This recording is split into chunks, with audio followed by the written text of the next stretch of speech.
Hello and welcome to the series of online training modules on parents with disabilities in child welfare. My name is Mingyang Zheng. I'm a doctoral student at the School of Social Work, University of Minnesota. This training is a collaborative effort between faculty at the University of Minnesota School of Social Work and the Center for Advanced Studies in Child Welfare at the School of Social Work at the University of Minnesota. This training module is part of an online training effort that covers a wide range of topic areas in child welfare. This training module has three parts.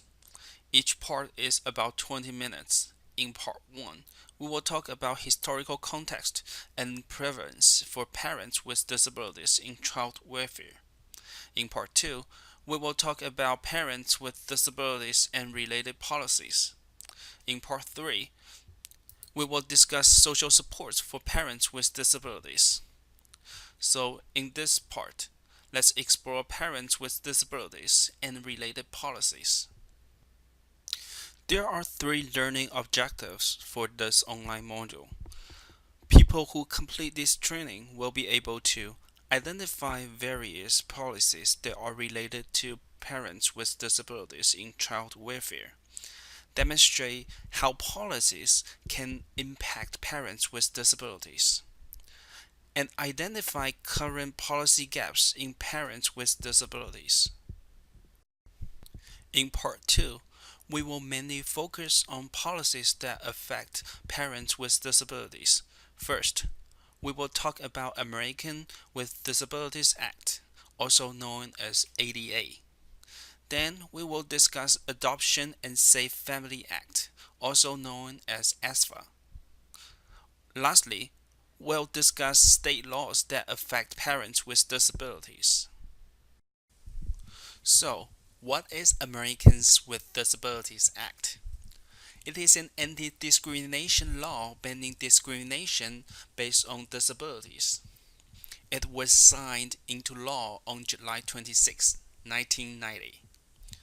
According to Americans with Disabilities Act, its purposes are to provide a clear and comprehensive national mandate for the elimination of discrimination against individuals with disabilities, to provide clear, strong, consistent, enforceable standards addressing discrimination against individuals with disabilities, to ensure that the federal government plays a central role in enforcing the standards established in this act on behalf of individuals with disabilities,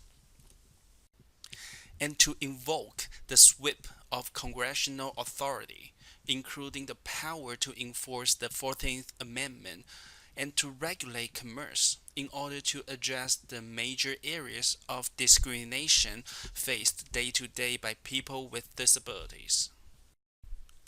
In 2008, the Americans with Disabilities Act Amendments Act was signed into law by President George W. Bush. It became effective on January 1st, 2009.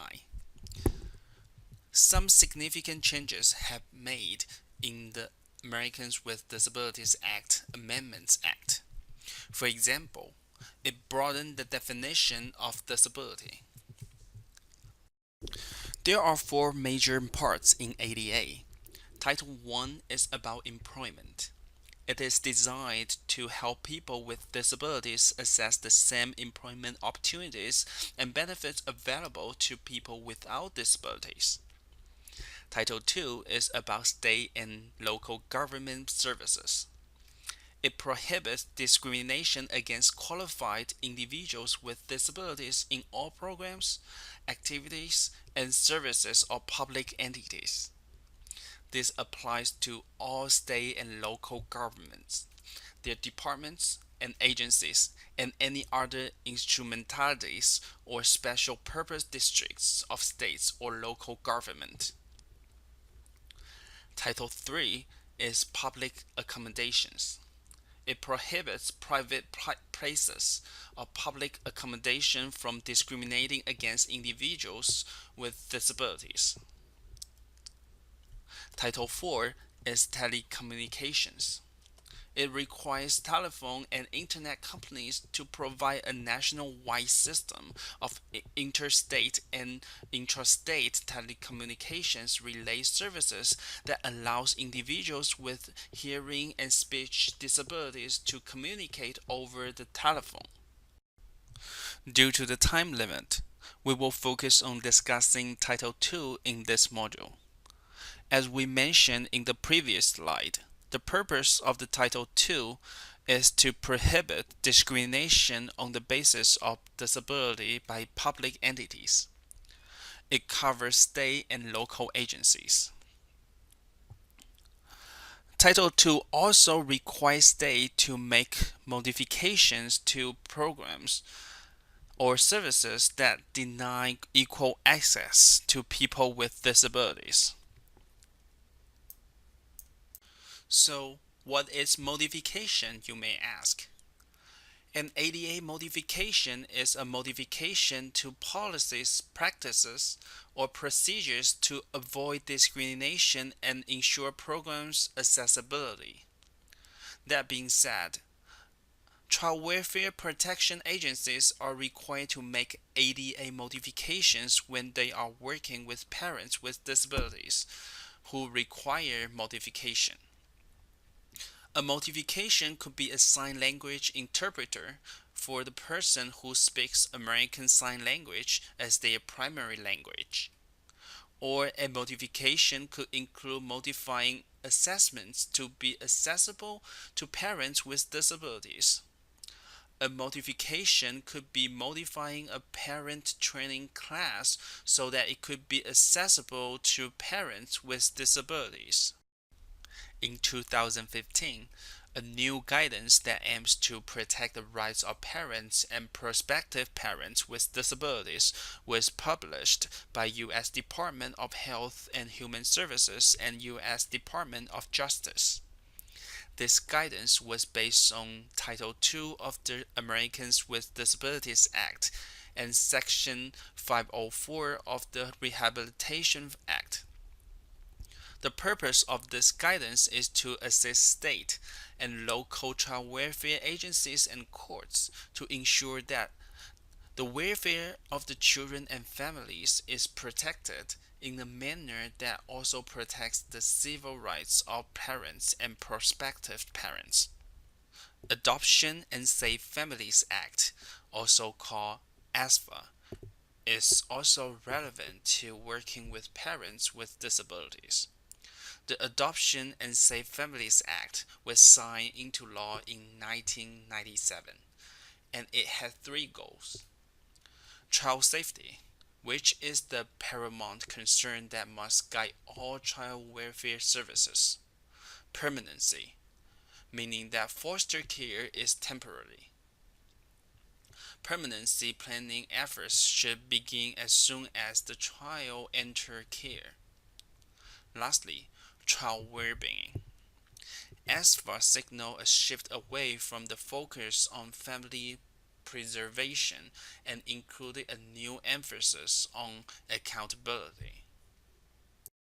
A significant aspect of the legislation directs child welfare workers and agencies to make what is termed reasonable efforts to prevent unnecessary removal of a child and to reunify children with their parents. Reasonable efforts are not required when the parents has willfully abandoned the child, parents has murdered or attempted to kill a child, parents has committed a felonious assault, parents has had parental rights terminated to another child. ASFA also has requirements for states to begin termination of parental rights proceedings. When a child has been in foster care for 15 of the most recent 22 months, the state is required to begin termination of parental rights proceedings. States are also required to begin TPR proceedings when a child is abandoned infant. States are also required to terminate parental rights when the courts have determined the parent has committed murder of another child of the parent, committed voluntary manslaughter of another child of the parent, aided or abetted, attempted, conspired, or solicited to commit such a murder or such a voluntary manslaughter, or committed a felony assault that results in serious bodily injury to the child or another child of the parent. Because of these new rules of ASFA, many states changed their termination of parental rights statutes in the last 10 or so years. All 50 states and DC have state statutes outlining grounds for terminating parental rights. Some have long lists of specific grounds of terminating parental rights. Others are more vague. For example, 11 states use a common combination of disability types, such as emotional illness, mental illness, and mental deficiency. Such vaguely worded state statutes tie disability with a parent's inability to care for the child, but are not specific in what this means or how child protection and the courts should interpret the statutes. Of course, the advantage of vague language is that it allows child protection authorities and the courts flexibility to adapt interventions and findings to best meet the specific needs of each case. However, vague laws can also lead to imbalanced interpretation and enforcement, as previous court studies have found. Also, almost all states have grounds related to past or current parental behavior. All states have modified their laws in regards to Adoption and Safe Family Act requirements.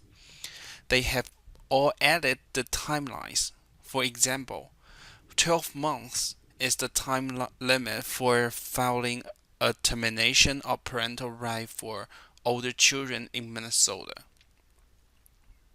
And they have all included requirements for termination of parental rights as we discussed above, such as murder of a child, felonious assault resulting in serious bodily injury, and abandonment.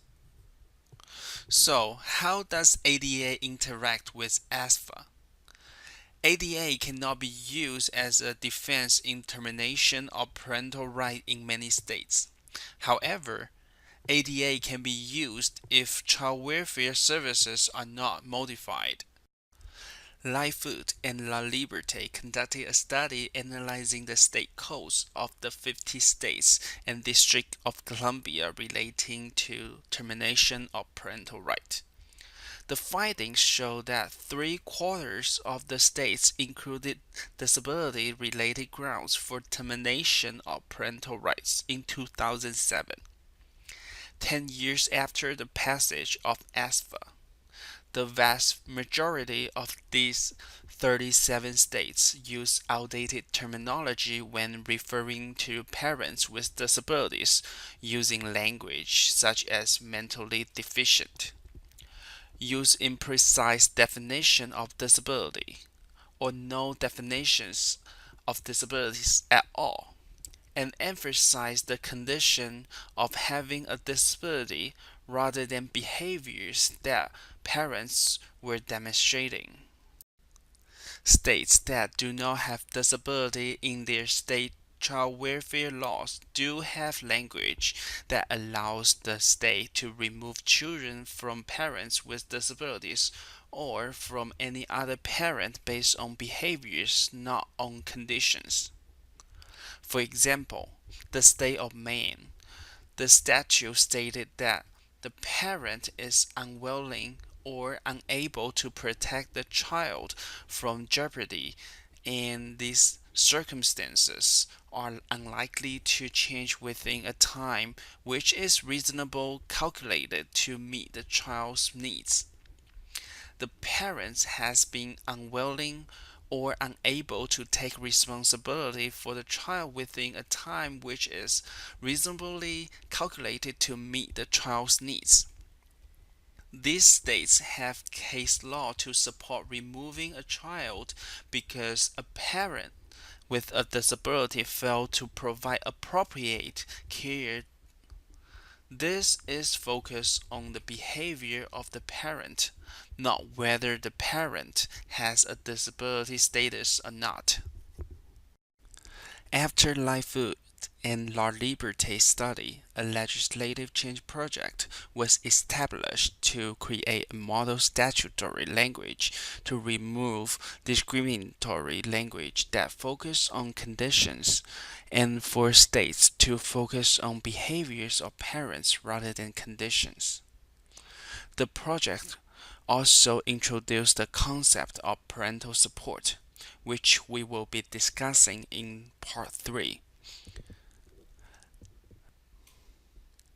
Since the legislative change project, we have seen a trend in state statutes related to termination of parental rights to abolish the disability language. Several states have recently abolished the disability language, and the number of states with disability language has gone down since 2007. For more information regarding disability in state child protection laws, see the map of current state legislation supporting parents with disabilities. It is worth mentioning that the state of Colorado just passed a new law that protects rights of parents with disabilities. The law states that a parent's disability must not serve as a basis for denial or restriction of parenting time or parental responsibilities. And a parent's disability must not serve as a base for denial of participation in a public or private adoption, or for denial of foster care or guardianship when it is otherwise determined to be in the best interest of the child. The new national attention to parents with disabilities in the child welfare system has led to the National Council on Disability releasing a report entitled Rocking the Cradle. Rocking the Cradle calls for change of the laws and child welfare practices related to parenting with a disability. They have come up with 20 recommendations. Two of the most important recommendations are: first, disability should not be used as grounds for termination of parental right and ADA should be allowed as defense. Second, parental supports should be taken into account in court proceedings. So, to sum up, in this module, we have discussed the Americans with Disabilities Act and its Amendment Act. We also discussed Adoption and Safe Families Act and its purposes. Lastly, we also have discussed the state laws regarding the grounds for termination of parental rights that are related to parental disabilities. Congratulations! Now you have completed the second part of the training. If you are ready, now you can go to the third part of the training.